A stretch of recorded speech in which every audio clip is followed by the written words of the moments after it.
ion exchange capacity and water holding capacity of a soil because of its surface area and pore volume. I have some data on this.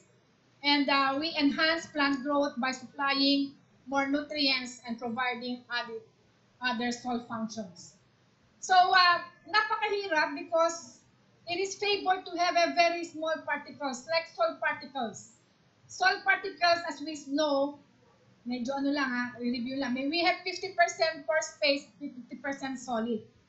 And a single pore space, we need to understand that we have also the soil colloids. Ang soil colloids kaya mayroong nakakakuha ang roots ng nutrients because of the exchanges of cations. And because of this, that is simple soil colloids. We have two types, the inorganic and the organic colloids, but napipapaboran ng soil mataas ang clay content because they have more of the absorption sites. But the biochar, simple lang. Wala siyang clay content, pero ang taas ng kanyang absorption sites. So you may ask, this is a type of organic waste, time duration, and percent recovery in biochar productions. As suggested by my division head, Dr. Rasal, I need to get really yung age daw ng feedstock to determine the cooking time and percent recovery. So what I did, like for example, using the rice straw, I collected 4 weeks after harvest and 1 week after harvest. And the dry mass is the same, only 0.70 ang capacity nito is only 700 grams. And then the time of cooking, you have a difference of time of cooking. For an old straw, you have 30 minutes. Siyempre, marami nang masyado na siyang dry at saka meron ng mga naglulose na yung cellulose. And then for 1 week after harvest, ang cooking time is 45 minutes. And the percent recovery, of course, is better kapag medyo bago pa yung straw. Rice hull, I collected 2 different rice hull kasi magkaiba rin ang quality niya. So we have that the air dry biomass is 3 or 5 just to test ano ba ang difference ng recovery, 30 and 45, 18 and 20. So around 20% recovery. Corn cobs, chinap yung corn cobs into 1 to 2 centimeter, 2 to 3 centimeter. You have yung kanyang capacity is 4 kilograms and we have almost 44% recovery. As suggested by a GB member, water hyacinth, pinrest and dried. Dahil very light siya, 750 grams lang, napakadali because very light, ang bilis masunog, so it's 28%. Mahogany receptacles, ito yung flower, o seed ba ito? Flower. Shell ng flower, ng fruit. So ito ay big waste, pakalat-kalat lamang, and Engineer Walter Jonathan discovered how important are these receptacles. Ginamit namin siya as feedstock and we have 22% recovery, pero ito ay ginamit na sila ng cooking time is 75 minutes. So meron kaming mga bamboo chips galing sa gumagawa ng bahay kubo because chips na siya, parang shredded, ang bilis niyang masunog. So just for a trial, we have 20% cooking time, kaya lang ang taas niya kanyang percent recovery. So as suggested by our division chair, I have streamed down from 10 biochars feedstock, nag-stream down kami sa 5. So I use mahogany tree, 2 rice residues, rice straw and rice hull, water hyacinth, and corn cobs. So we dry them, air dry, cut into small pieces, and put them into the pyrolytic stove.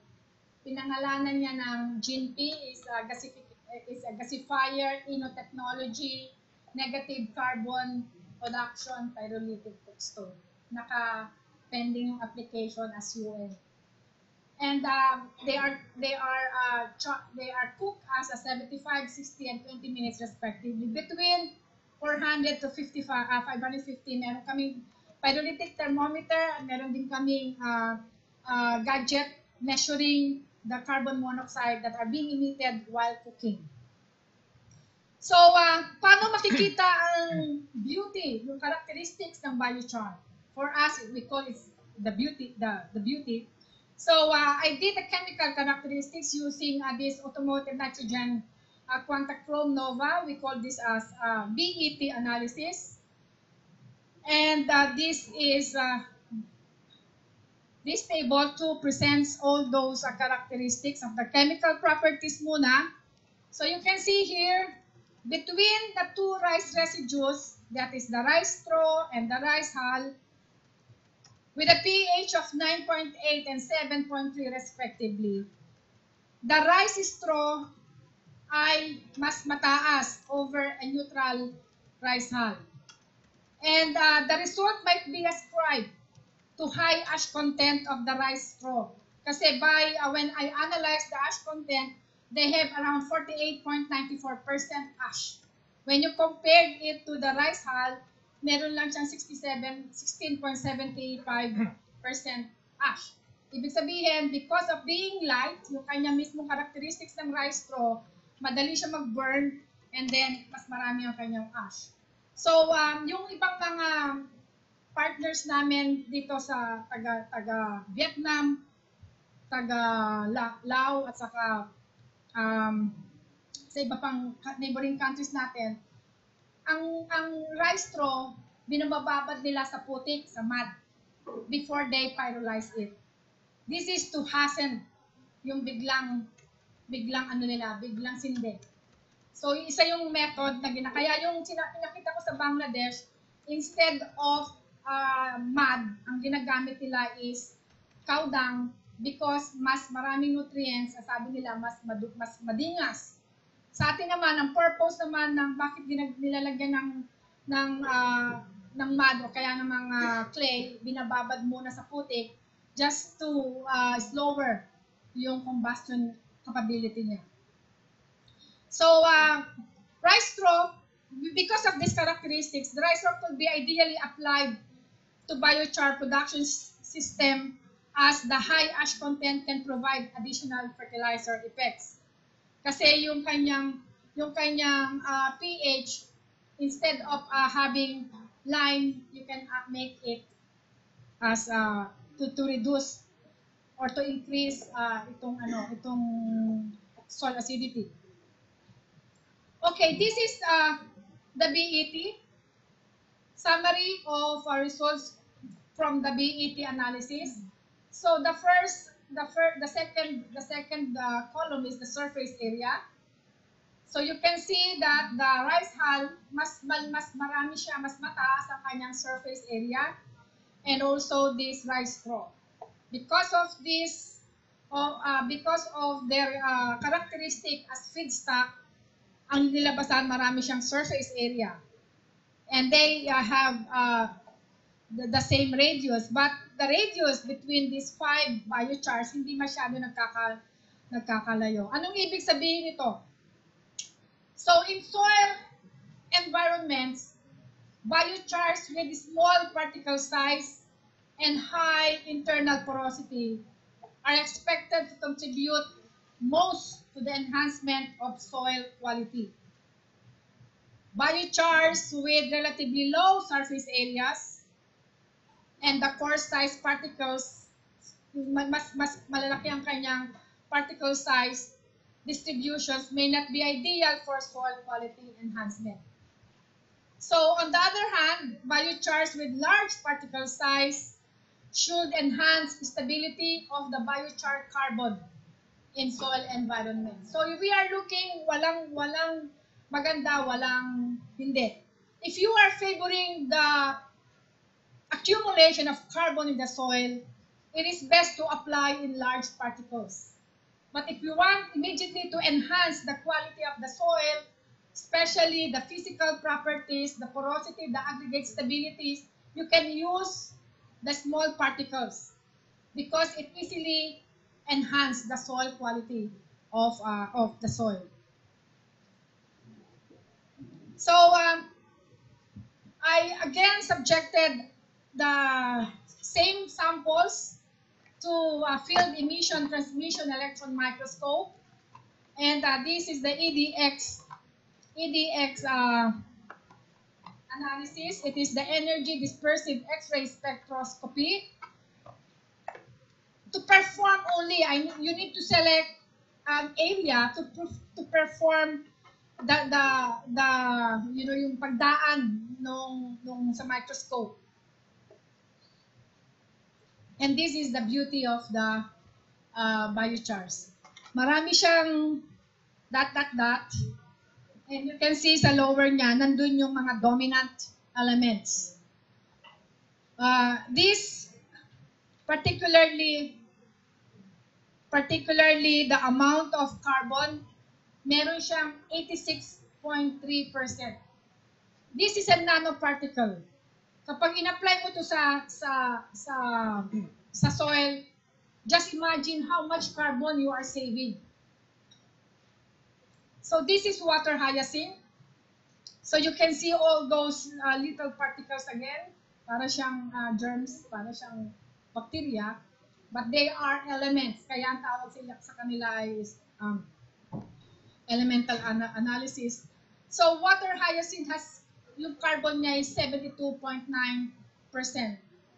So maybe in your mind you will be you are asking, ang water lily naman, yan ay ginagamit yan sa phytoremediation. That is true because madali siyang mag-respond. Ang water lily, hyperaccumulator siya ng heavy metals. Ang amin lang kagandahan ng aming research, I collected the water hyacinths. I asked my farm assistants kumuha ng water hyacinths along Laguna de Bay sa may Los Baños. So with given lab analysis and all other chemical analysis, even heavy metals, hindi pa polluted yung masyado ang Laguna de Bay sa side ng Los Baños. Hindi lang namin alam kung ano yung iba. So this is also the corn cobs. We have also the rice straws. And this is the rice house. So, anong ibig sabihin itong mga to? So, itong mga elemental, itong mga elements ito indicates that there exist other phases that are high in carbon and other elements that are dependent on the types of biochars. So, we know that different biochars provided different dominant elements. But still, it is the carbon that is more important. And then, yung susunod niyang phase, the phases next to the high, with this high amount of carbon, you have still the second phase of high concentrations of other basic cations like potassium, calcium, and magnesium. And this may be indicating that there could be calcium and potassium carbonates that will be helping you out sa ibang functions. Because we know that calcium and magnesium are also macro elements, essential elements. So for efficacy testing, I did some soil testing. So I have a low fertility sandy soil, I have very acidic clayey soil, poorly drained clayey soil, and salt affected soil. We collected samples from Macabebe, Pampanga. I'm looking for a saline soil. Pag sinabing saline, you have more of the salts. You have potassium, calcium, magnesium salts. But itong nakuha namin is mas mataas ang concentration ng sodium. So instead of having saline soil, I have collected a sodic soil. Very, very high in sodium. So I'm now dealing with a sodic soil. So, okay. Maraming ibig sabihin ng graph, but this is just to highlight. I have only 3 minutes. This is just to highlight that ano yung tinatawag na biochar nutrient affinity. So nutrient affinity means that all organic matter added to the soil significantly improves soil functions. Yung nabanggit kong mga soil functions. Biochar has a longer term effect with its benefits in the retention of nutrients and soil fertility as against to other nutrient strategies. Like I've said, mas maganda siya sa mga organic matter coming from manures, from pit soil, and even coming from tinatawag nating true fertilizers. There are two pillars in the properties of biochar. It is nutrient affinity and persistence. Ibig sabihin, it will stay longer. And this is another one, biochar nutrient affinity. Okay. This is the one that I was telling before. This is a biochar root fall biota interactions. So yung mga maiitim, yun yung biochars. The interactions between biochar, soil, and microbes, and with the plant roots may occur within a short period of time after application to the soil. Kaya ito, these results came from one cropping lamang. Peanut and corn. Dalawang crops na pinanggalingan ko. Tested crops, peanut and corn. So once the root system encounters a biochar particle, even if this is large particle, this is small particle, root hairs can enter the water-filled macropores onto the biochar surface. No, may tinatawag na band din ang biochars. The biochars and minerals associated with biochar particles can change root redox potential and further influence root cell growth.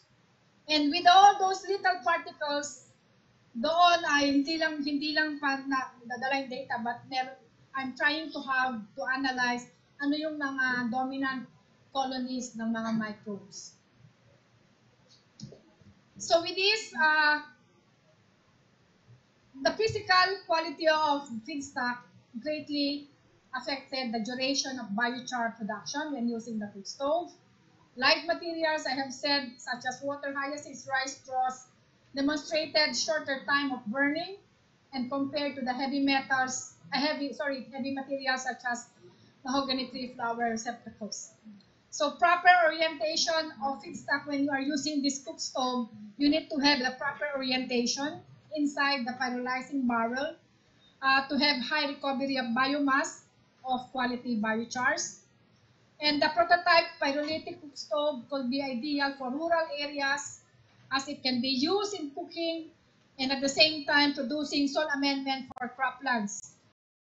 Hence, addressing alternative source of energy for rural communities and improving soil health.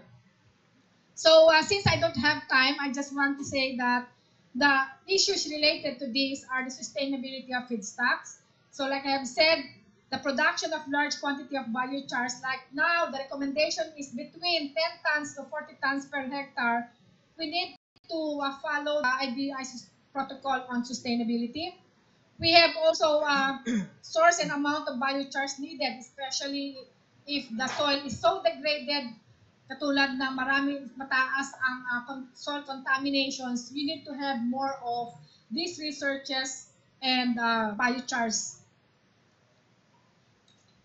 So designing biochars to suit complex soil environment, this is very expensive thesis. I have already 2 graduates studying, I have incorporated thesis nila ang biochar, and I still have 3 current BSA students. I have already 3 students about to graduate MS, and still have 2 working on biochars also, 2 PhDs graduated, and 1 PhD coming. And I have already asked them to do something related to special problem or dissertation related to biochars. So thank you for NRCP for this completed project, and I have now a current one for DA bar funded projects. My collaboration with other LGUs and NGOs, I have distributed already 10 pyrolytic cook stove, 10 will be again distributed to different municipalities. And we have also continuing networking collaboration with Asian neighbors. So thank you again for this chance to present the results of our project. And thank you for your attention.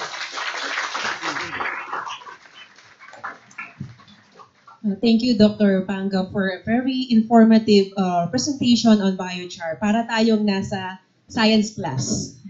Thank you. The second paper was originally meant to be given by Engineer Jonathan Lacangaya as written on the program, but his co-researcher who is here today will teach us how to make the best quality biochar. Sabi nga ni Dr. Panga, there's money in biochar. So I'd like to give a very short introduction of our second speaker. His name is Engineer Walter G. Valdez. He is a licensed agricultural engineer and graduated at Central Luzon State University and obtained his master's in engineering degree at the University of Santo Tomas and his PhD in soil and water also at Central Luzon University. He is part of the vertical feed biomass cook stove team spearheaded by Engineer Jonathan E. Lacangaya. Pwede pong tumayo si Sir Jonathan para ma-recognize po tayo ng ating audience. So sila po yung mga magkakasama po sa project with Dr. Gina Panga. And yung stove, ito po sa harapan natin, was recognized by United Nations Foundation Global Alliance for Clean Cook Stove. It has unique design and has less smoke emission compared to traditional ones. They have numerous outreach programs in partnership with religious groups and international NGOs that are tasked to disseminate practical and appropriate technologies to disaster-struck provinces like Leyte. So kakatapos lang nung lindol doon. Researchers in line with biochar and its utilization are now proposed in the university where he is affiliated. Dr. Valdez team is working in collaboration with Dr. Panga in the creation of the GNP cook stove for biochar production. Yung prototype po is nandito sa harapan natin ngayon. Of course, Dr. Valdez is an associate professor and researcher from the Bataan Peninsula State. So to know more about the project, he is Dr. Walter G. Valdez. So please let us all welcome Dr. Engineer Valdez. Thank you very much. Actually, when we joined with project of Dr. Gina Panga, in-evaluate kami ni ma'am and nakita niya kasi na we are working with the biomass with Jonathan Lacangaya, yung vertical fed biomass cook stove, which was recognized by the Global Alliance for Clean Cooking. So with that project that we have, Dr. Gina Panga was very confident that we can deliver the pyrolytic cook stove that she needed in the project. So this project is about the development of GNP cook stove for rural energy and biochar production. So actually, as a background of the GNP, GNP actually is the gasifier technology for negative carbon production. So we call this GNP. As to the background, number one is the biomass utilization. We know that 32% of available land in the Philippines is agricultural production. And with this, we have a lot of biomass resources and byproducts. So yearly, nakaka-produce tayo ng maraming biomass. And this was left, decomposed. Yung iba sinusunog. So nagkakaroon ng pollution dun sa environment and degradation. So, ang sinasabi dito, if we can utilize this biomass as energy and produce as biochar, then we can help our environment. Now, the second one is the household energy. We know that the Philippines is ranked number 3, yung pinakamataas ng cost of energy. Actually, 11.55 ang binabayaran natin. So kung i-equate natin dito, yung sinasabi nilang 47 million household ang gumagamit ng traditional cooking. Ibig sabihin, hindi sila nakaka-access doon sa energy na yan because of this very expensive. So, kung titignan natin, we cannot access yung affordable and yung services of this energy because of this expensive.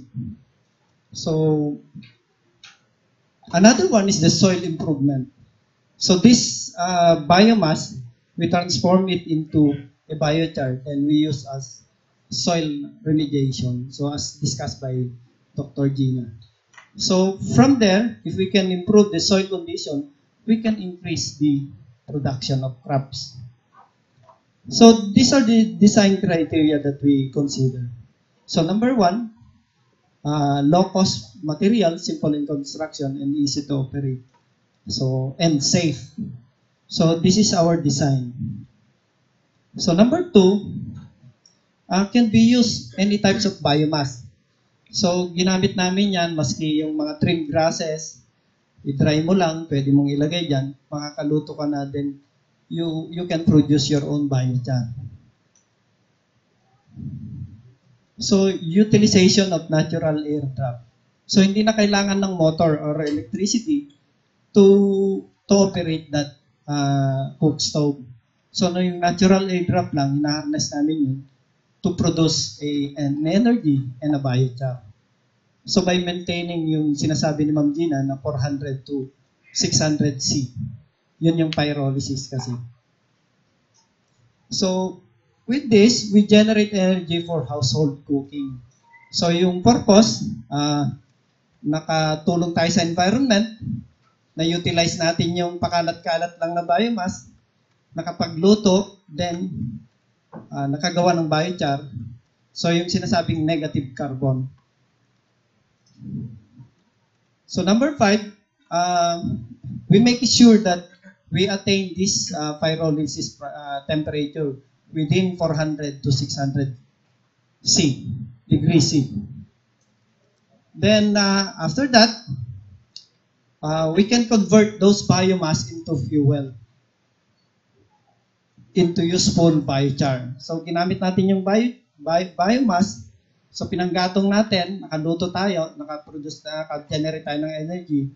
Then, at the same time, we produce a quality biochar. Then, ito yung mahirap namin ginawa, no? Because of this design, natural trap ang ginagamit namin.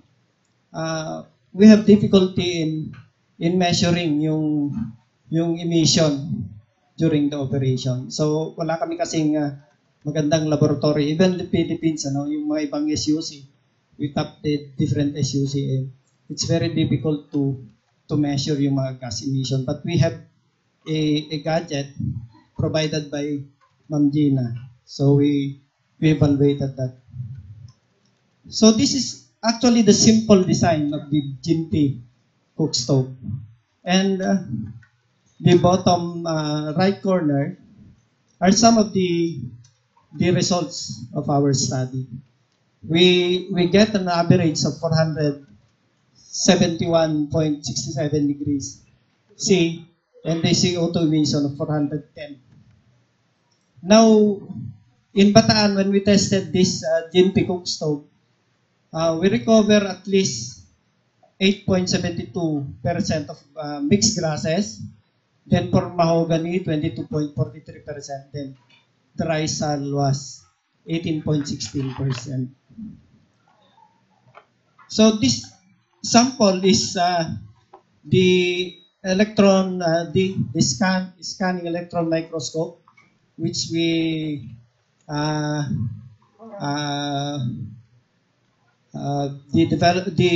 our produced biochar. Then we found out that this is sample is only at 20 microns. So makita niyo yung mga butas na yan, yung sinasabi ni Ma'am Gina ng mga hub. Diyan pumapasok yung mga beneficial bacteria, water, mga nutrient, fertilizer. So ibig sabihin yung leaching of nutrient na na-apply natin sa soil, pwedeng matrap po dyan. So, yan po yung sa biochar. Pero kung yung normal na uling, so maliliit ang pores niyan, nasa 100 to 500 microns. So, halos hindi mo na makita yung butas. So, pagka sumobra ka doon sa 400 to 600 degrees C, hindi na po ganyan yung magiging result. So, this is the GNP cook stove, no? May pot holder siya, body cover, pyrolyzer cover, cook stove body, para maging safe yung gagamit. So, meron siyang secondary intake manifold para yun yung magdagdag ng hangin dun sa firing chamber. Then, this is the pyrolytic chamber. So, from the pyrolytic chamber, pag sinindihan mo na yan, yung volatile gases pupunta doon sa gitna, doon sa firing chamber. So, yun. So, this is the source of air na adjustable po yan. So, kung malakas ang hangin, pwede mong i-close. Pag mataas na yung temperature, pwede mo siyang babaan para ma-regulate mo yung temperature inside the stove. So, the ash or discharge tube. So, pwede mo ring i-open yon as source of air kung mahina yung hangin. Sometimes yun ang nagiging problema namin during the testing. Pagka walang hangin talaga, ang hirap pasindihin ng cook stove. So, you need to introduce yung hangin, paipayan mo ng konti. So, then the cook stove is done. So, this is the simple operation. So, put the biomass, a small piece of wood chips, then sindihan mo yung nasa ilalim. Then, mag-flame siya. So, lagay mo na yung kaldero mo para makaluto. So, unti-unti yan, several minutes. Then, magiging char. So, ganun po. Then, you collect it. So, ibig sabihin, wala kang ash, di ba? Yung pinagluluto natin, puro ash. So, mataas na ho yung temperature na.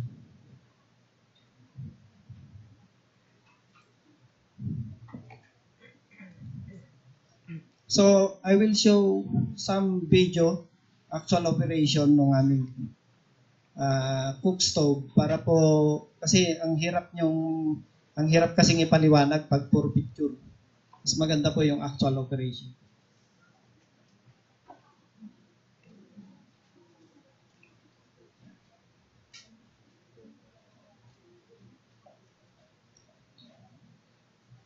So, ito po.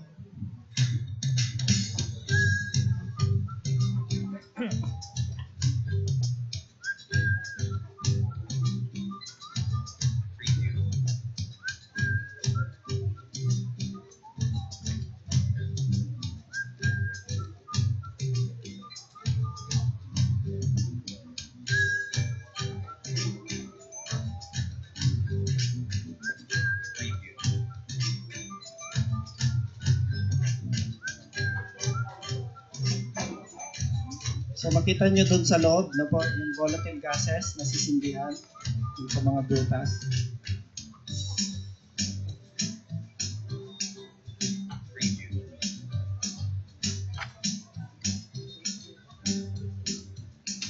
So ito yung product ng naging biochar na rice hull. So ito yung dried grasses, tinesting namin.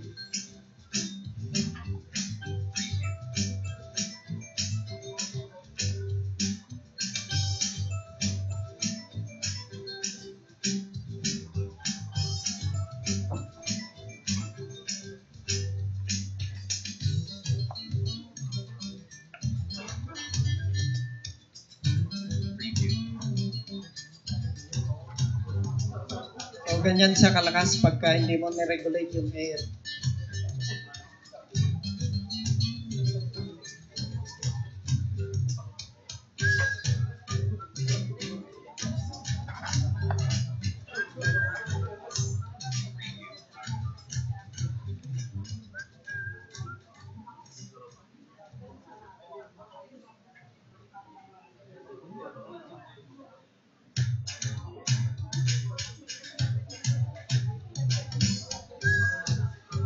ito yung ina-adjust ng air intake flow. So, medyo humina ng konti nung ina-adjust.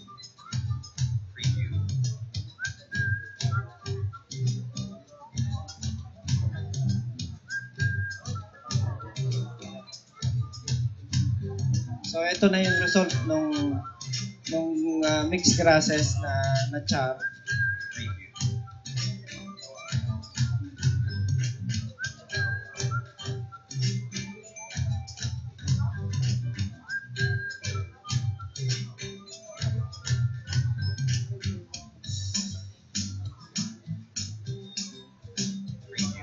Pagka hard biomass, medyo mas matagal ang cooking time mo.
So, ito po yung na-char na mahogany receptacle.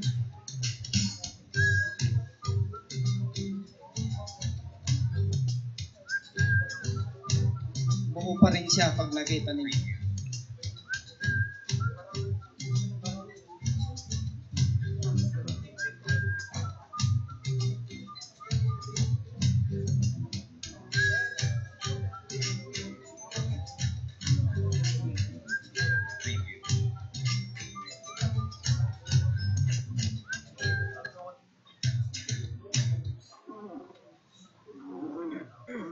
So yung paglo-load po ay hindi po sinisiksik kasi to give way doon yung gas na lalabas. Pagka siniksik po ninyo, hindi po under yung stove.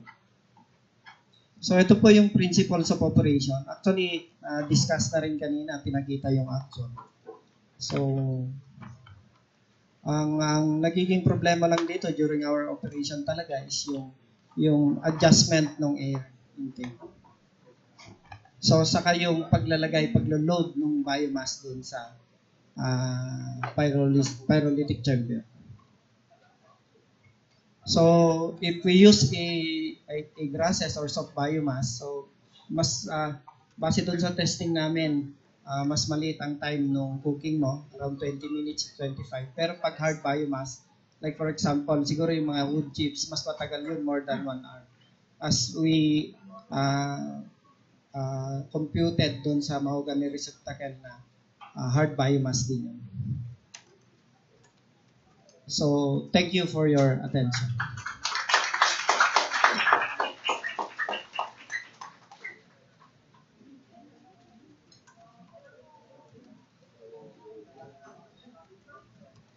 Thank you for a very informative presentation on biochar. We are now opening the floor to questions from the audience. So, kung sino pong gustong magtanong, you could address your question to our speakers.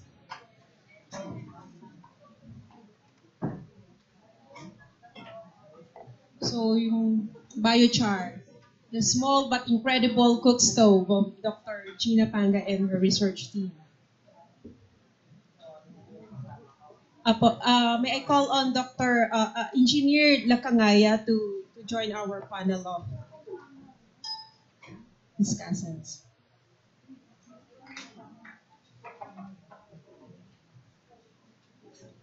Question, can you please introduce yourself and the agency you're affiliated to? Hello, good afternoon. I have a question for Dr. Panga. Ma'am, Na-optimize na po ba yung application rate ng biochar sa soil? Kasi as far as I know, ang concentration ng biochar nag-a-affect din sa soil. Parang meron siyang phytotoxic na effect din sa plants. Yun po. As of this time, wala kasing tipong duplications ang recommendation because we are using different sources. Like for example, ang recommendation ng IRI for rice straw ay ranging from 10 to 40 tons per hectare. So for corn, I'm using around 10, 15, and 20 tons per hectare. So if sasabihin mo may phytotoxicity, as of this time, wala pa akong sa mga na-attendan ko mga meetings and conferences, wala pa siyang report ng phytotoxicity.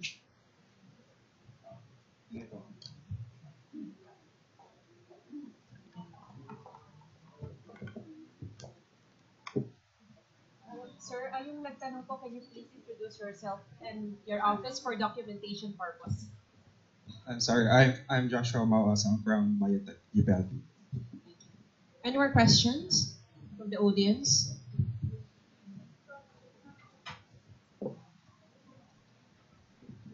Kindly introduce yourself, sir, in your office. Yes, my name is Patrick Pineda. I am with Rojas Calao Foundation for the Eradication of Poverty.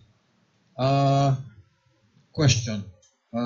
There are now energy plants, Nevesia, Isabela, and what they produce is something of a black material.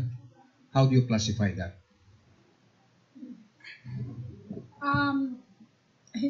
Hindi ko pa sir nakikita yung quality and how, I don't know the production system.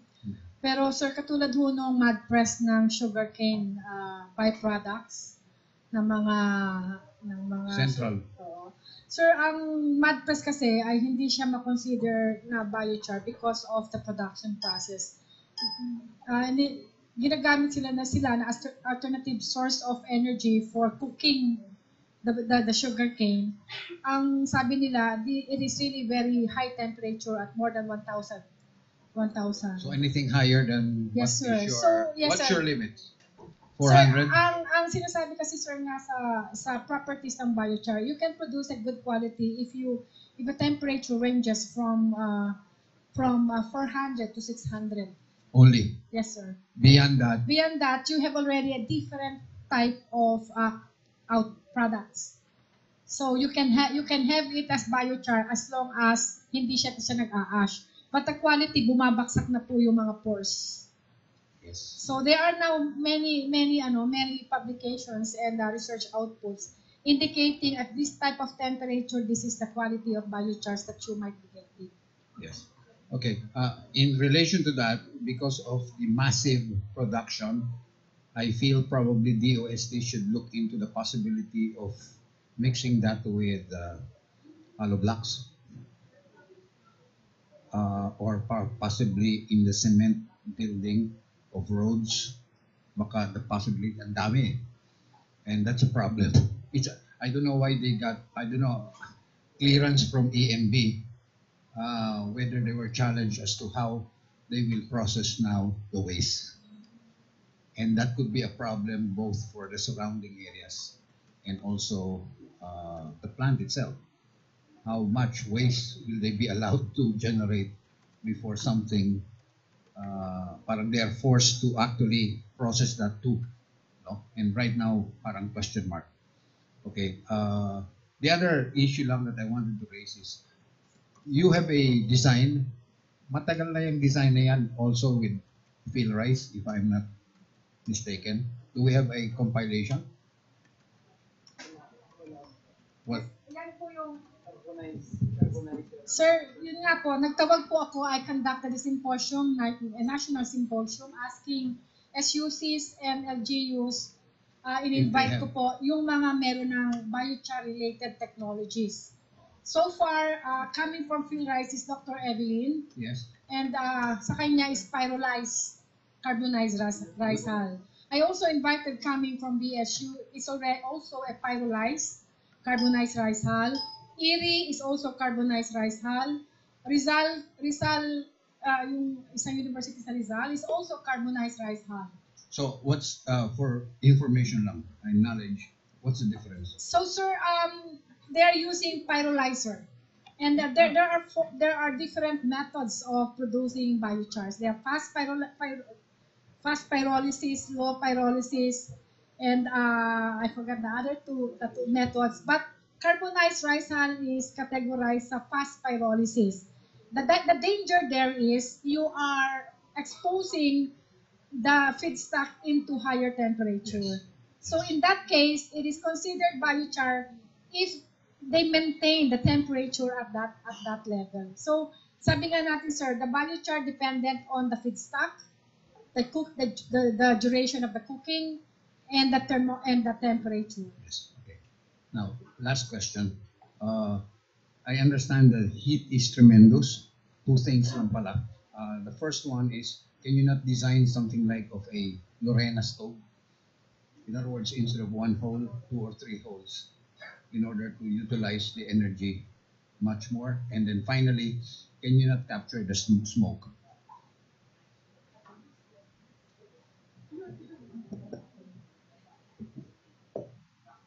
Actually, sir, yung smoke during the starting of this biochar, during the start of biochar, nagkakaroon talaga ng smoke. Then later, pagka lumabas na yung mga volatile gas from the biomass, so nare-reduce na po.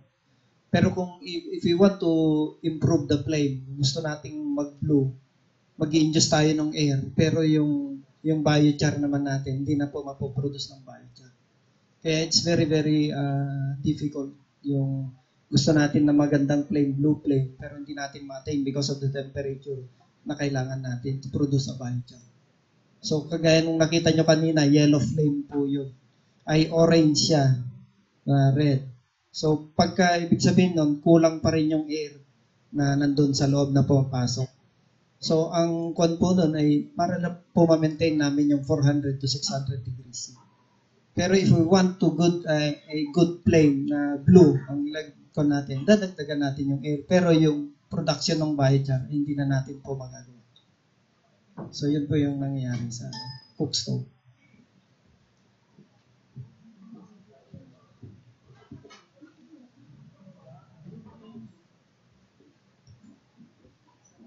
Good afternoon, everyone. So, I'm Dr. Gloria Tariga of Isabel State University, Ross Campus. I'm interested with the stove. Of course, I'm not interested with the researches, but I'm interested in the stove because I'm household wife. And so, how much does one stove cost? Because I want to buy, and of course, how many biomass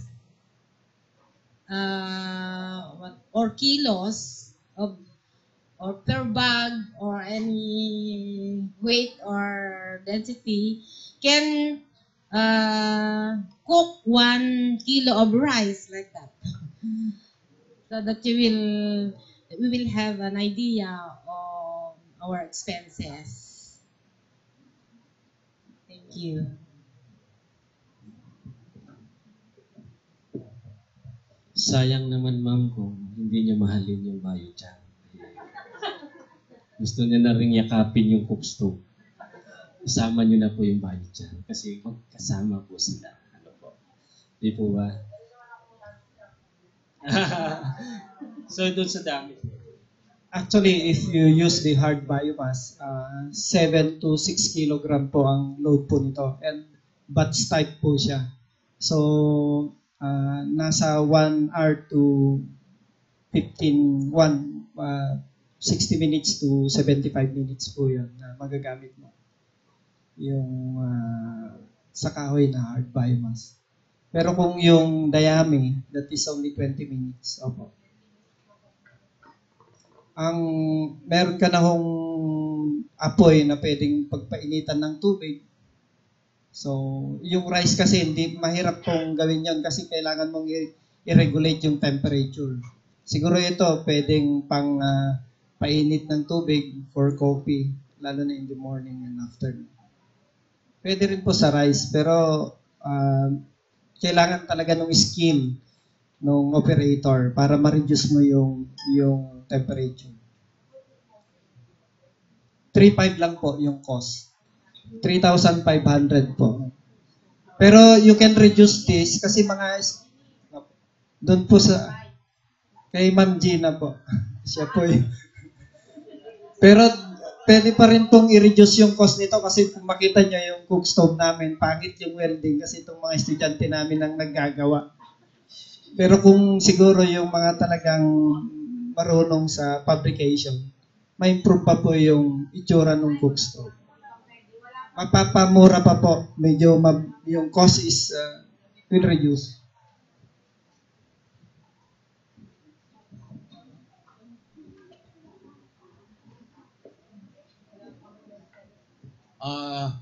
The requirement per hectare is 10 to 40 tons. That's a lot. So are you now designing something bigger or on that scale? Then the second question is, assuming na ganyan, how many of that do you need in order to produce 10 tons? Parang household, i-organize mo no? At sabihin mo, okay, may central collection tayo. No? But on the other hand, baka naman yung 10 tons pwede mo lang gawin sa isang barangay level factory.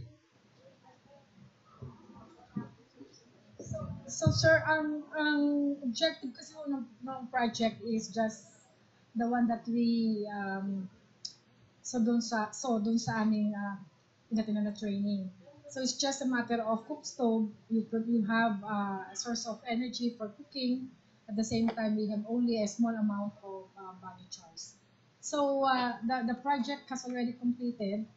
Napakadami na po. Gustong bumili ng pyrolytic cook stove, pero yung aming application po sa sa TAPI ay hindi po umandar.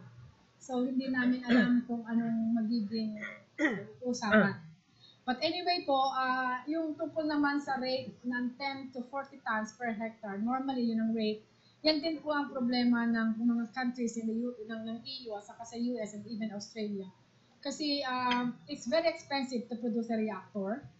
Ilan lang pong countries ang merong reactor. Australia, meron sila noon. US, USDA, meron sila. Costs really very expensive. Ang ginagawa ngayon ng mga neighboring countries natin ay cook stove din, sir. So this is just enable household type. Tapos yung community, they are producing in kiln. Yung kiln na tinatawag, community kiln, yun ay parang drum. Ang naging nakita naming problema doon is how you will be monitoring the temperature. Yung aming mentor, sinusukutan niya lang yun ng pyrolytic thermometer yung drum. Pero nagliliyab pa rin siya. So binubuhusan yung palibot ng drum ng water.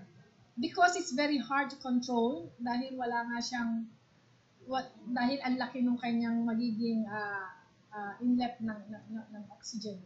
So sa ngayon, there are some students in BPSU doon po sa university nila dahil naging gamay na nila ang mga pyrolytic cook stove, basta community kiln, drum. They are now trying to develop one for coming from their university. Yun ang napag-usapan namin ni Miss Cecil. I hope kasi ganito din na naging respond nung aming every time I attended conferences doon sa SCA, ditong sa huling ginanap, doon po sa mga taga UP Diliman and Sesam, yung tungkol naman sa mine tailing areas. We require a lot of biochars because really yung potential niya to do the absorption of these heavy metals is so great. The problem is the production. So there were people who approaches me trying to make something like collaborations with me about designing a bigger one.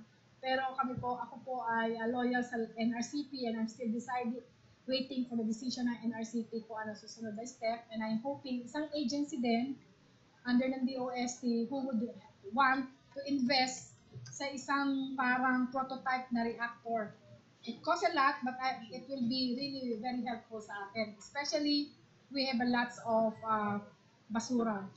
When I have, after, during the presentation of my project proposal sa mga evaluators ng BA bar, one of the evaluators asked me, just use lang mga basura sa Rojas Boulevard every time na may bagyo. Collect and then you try to make them as biochar.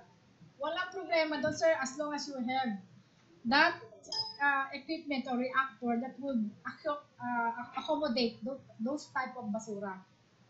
So we need something like an aid who will help us. We have the idea, we have the motivations, but we need someone as an agency to help us. Yes, yun din sir, sabi ko yung aming previous chancellor.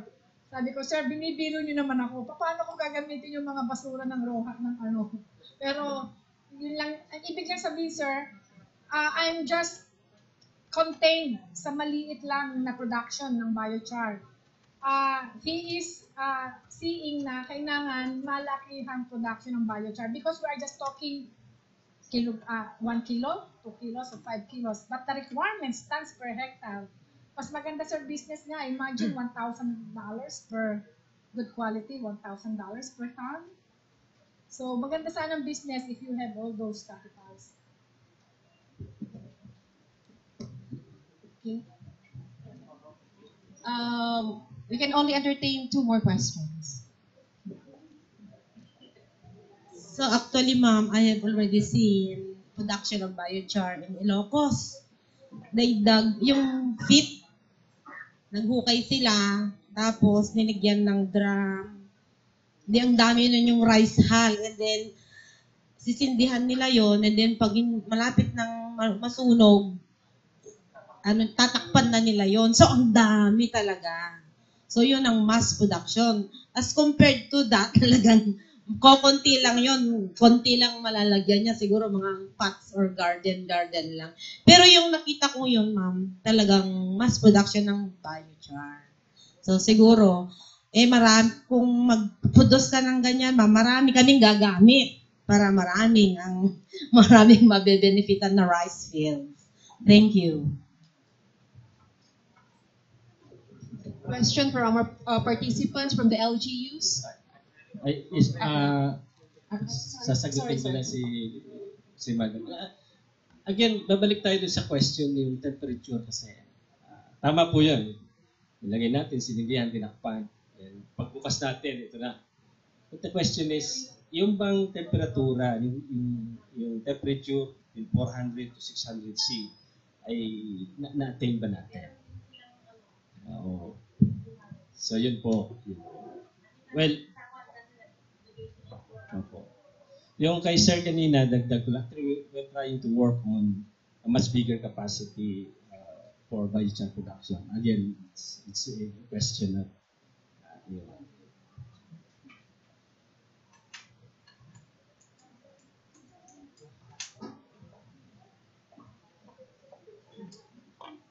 Good afternoon po. I am Ryan Gadula from the Marikina Polytechnic College. So, as a student, we find biochar as an interesting topic for our research. It captures the attention of the rest of my fellow students. So, ask ko lang po, as the proponents of the research, what recommendations can you give for future researches po? At the same time, ano po yung community impact nitong research po na ito? What you mean research directions? What kind of research, future research? Apa. Yes, katulad ng mga binibigay ko sa estudyante, marami kasing talagang researchable areas.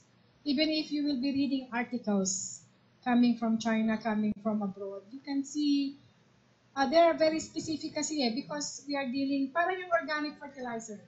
When you are producing organic fertilizer, saan galing yung raw mat mo? Ang raw mat mo ay magagaling sa iba-ibang organic materials. when you have your recipe, meron kang formula, you will not exactly get the nutrient concentrations from your original timpla. Yung menu, yung iyong preparation ng una, batch 1 mo, the same formula getting sa batch 2. Hindi mo na makukuha yung initial or the same nutrient concentration. Okay? So something like ganito rin ang biochar. Pinag-usapan natin ng rice straw. Pag sinabi natin rice straw, we have different varieties of rice straw. We have different fertilizer recommendations, different harvesting technique, different procedures, management practices. Ibig sabihin, sa lugar mo, iba rin yung iyong results na makukuha sa lugar namin sa UP Las Baños. So magandang, ang ating researches, if you have produced something new, that's fine. Ang estudyante, BS, MS, PhD dissertation, or researches, kapag ikaw nag-produce something new out of yung common, okay na yon. So when I let my students doing different types of researches on biochars, and your university will be doing, mas mabuti yon, mas marami, mas maganda. Pero anong area? We have lots of area. We need to play sa characteristics ng biochars. We say that ang characteristics is porosity, absorption sites. So pag ganon, you can play with heavy metals, you can play with polluted soils.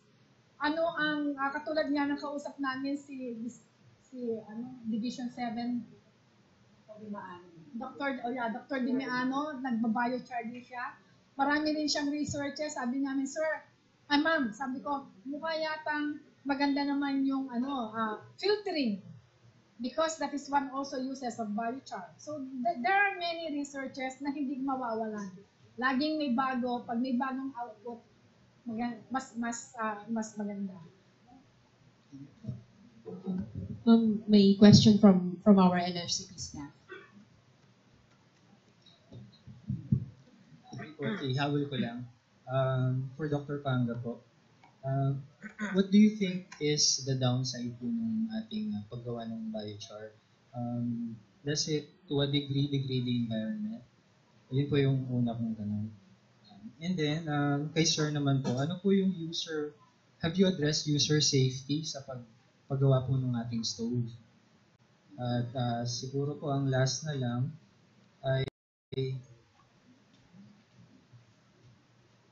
doon po meron po ba kayong alam doon sa recommended na amount lang doon sa pag-condition ng soil? Or do you just apply it and let it be? Or singkadami ba yan or what? Or do you have to limit it? Mga ganun ano.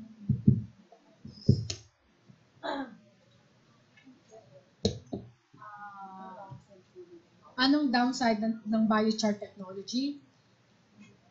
Katulad ng una kong nabanggit, yung IBI Protocol on Sustainability. Doon ako natatakot. Kasi kapag halimbawa, marami nang nagpo-produce ng biochars, yung mga feedstocks o kaya yung mga organic materials na merong primary uses, posibleng gamitin as biochar. Like for example, bamboo.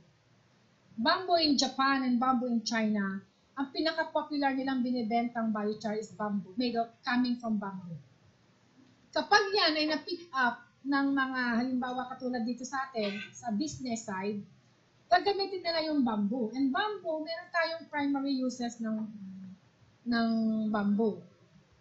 Second, yung protocol on sustainability.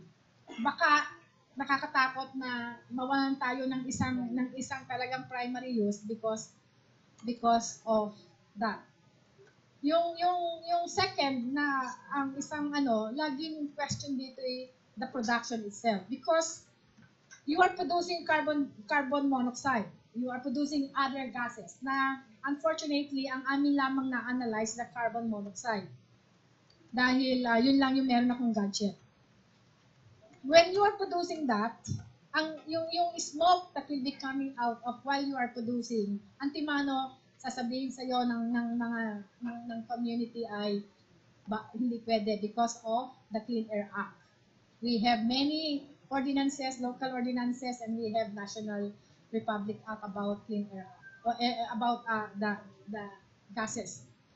So yun yung paano ang tamang proseso, yung tinatawag natin pyrolytic process. If you are not really following the do's and don'ts ng isang pyrolytic production of biochar, yun yung danger. These are only yung pinakamadaling makita, and yung iba naman ay hindi na masyadong problema because we are dealing on CO2 as I have said earlier. This is carbon negative. So I don't much care about the carbon dioxide because I know it is more of the carbon negative than carbon emission. About the rate, yes, every time, even in researches, even in many publications, even in research findings coming from US and anywhere, lagi silang merong recommended rate of biochar in biochar application. But don't forget, sa bawat area ay maraming klaseng lupa. So you don't have the duplications. If you will be reading something in China about doing this, if you may, I know hindi mo nyo na mapapansin, I presented my soil in soil order. May tinatawag kami technically soil order. Kasi kapag sa soil order, maiintindihan ako when I presented that kahit saan ako mag-present. But in soil order, you have different types. Different types. Andiyan na yung sandy clay. And biochar performs differently in every soil type. Different soil orders, different soil series, different types. Imagine how many soils that you will be studying. And it is not only the physical properties, you are dealing with the chemical and biological properties. So the research talaga, maraming research at the rate will matters. Kapag halimbawa, you have a problem soils and you have a high, tinatawag natin high basic cations, and yet you still apply something like 20 tons per hectare, you would have a problem. Nandito yung tanong mo kanina about phytotoxicity. It is not really phytotoxicity because if you know the characteristic of a soil you are dealing with, hindi magkakaroon ng problema. Because you need to have a biochar that will give you not a very high pH, but will make you just providing all those chemicals. Kasi kapag nag-apply ka sa isang soil na mataas na ang pH, and then you apply rice, sabihin natin rice straw, na meron kang pH around 10, you would have a problem about the availability of nutrients. Hindi talaga mo maapektuhan yung klase ng the stand of the crop, but you have problem about balancing. If you have an excess doon ng isang nutrients, you have the other elements will be affected. So parang imbalances availability ng nutrients. So careful in using a type of biochar. If you have a rice hull, rice hull na gumagamit na hindi natin alam how much of the temperature, and yet you apply it with a bigger at a bigger rate, ang problema doon, you might be rendering other macro elements or micro elements unavailable for your crop. So you need also to understand the properties of soil. Parang fertilizer, you need to analyze first the soil before you apply chemical or organic fertilizers. In this sense, you need to understand the behavior of soil before you do the biochar application. Pero yung in small quantity, katulad ng project namin, I'm asking, it costs, at cost, 3,500. Ang kapalit lamang nitong 20 cook stove sa mga recipients ng projects cook stove ay lahat na magagawa nyo biochars, pakilagay lang sa garden nyo o kaya sa farm nyo. So yun yung aming usapan. Because I just want to have to retain back yung integrity ng soil. Soils in those areas are completely acidic. Kaya giving them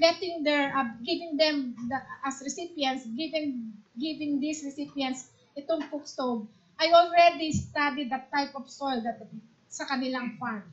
So doing then, I suggest, ilagay nyo, I know it will not do harm because yung kahit na maglagay ka ng isang biochar na may pH 10, our soils in all those mga beneficiaries ko ay completely acidic. They are red soil at mahirap talaga i-manage yun. Giving this kind of biochar sa kanilang lupa, it will make more benefits than do sa mga posibleng disadvantages. Thank you. Thank you. I'm sorry that we cannot entertain any more questions because we're running out of time and we still have to present certificates. For those who have questions, you could perhaps email Dr. Panga. You could approach the secretariat to get her email and also the emails of her other two co-researchers. Okay, I'd like to call on our officer in charge of the Research and Development Management Division, Ms. Cecilia J. Bacaresa, to present the certificate of appreciation to our presenters.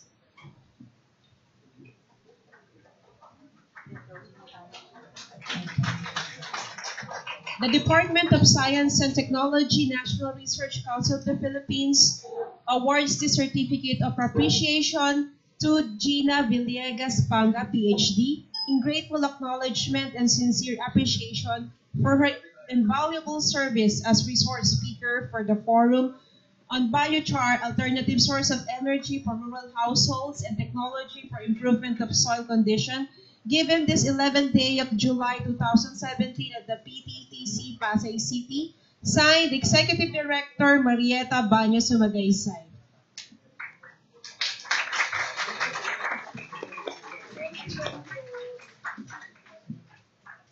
Then, may I call on Engineer Walter G. Valdez.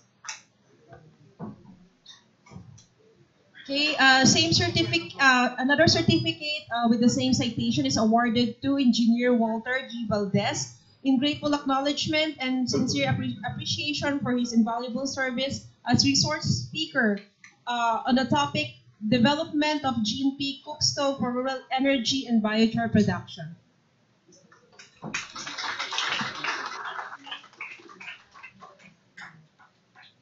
To give the opening remarks, I will hand over the microphone to Ma'am Cecil Bacaresa. First of all, I would like to apologize. Pinapasend ng aming director ang kanyang apology for not closing this event. But in behalf of her, like sinabi niya kanina, she's happy that you are here. As the OIC of the Research and Development Management Division, I'm also happy na yung level ng aming research na basic ay nakita nyo na napunta din siya sa application. So, ang National Research Council of the Philippines ay composed of different membership na nag-ano kami sa mga publications, sa mga researches. You can visit our website kung interested kayong maging member. And so, sana hindi ito yung huling collaboration natin as Miss Dr. Pangaset. Ito ay nakaabot na rin sa LGUs. So, sa mga susunod pa naming activities, we might be asking again for your participation. So, this time, thank you very much for attending this forum.